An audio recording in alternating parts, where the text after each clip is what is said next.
বরবাদের কথা চিন্তা করেন, সেই বাজেট কিন্তু মামুনের ছিল না। ডে বাই ডে কিন্তু বাজেট ইনক্রিজ করেছে। আপনি যখন আজকে দরদ বানিয়েছে মামুন, তখন কিন্তু তুফানের বাজেটও মামুন পায়নি। এটা তুফানের বাজেটের সিনেমাও ছিল না। আমি আগেও বলেছি, আমি ডে বাই ডে কিন্তু আমরা ইনক্রিজ করছি, ডে বাই ডে আমরা সামনে এগিয়ে যাচ্ছি। আপনারা তুফান দেখেছেন, খুব ভালো লেগেছে, ছিল সর্বোচ্চ বাজেটের সিনেমা তৎকালীন সময়। আপনারা যখন বরবাদ দেখবেন সামনে, বরবাদ দেখে বলবেন ওয়াও এ কি দেখলাম, সেটা মনে হবে যে তুফানের চাইতে ডাবল বাজেটের সিনেমা।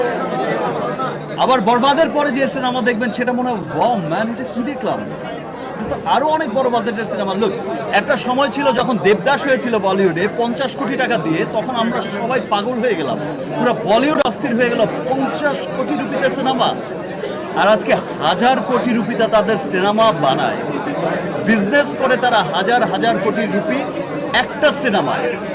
তো সে 50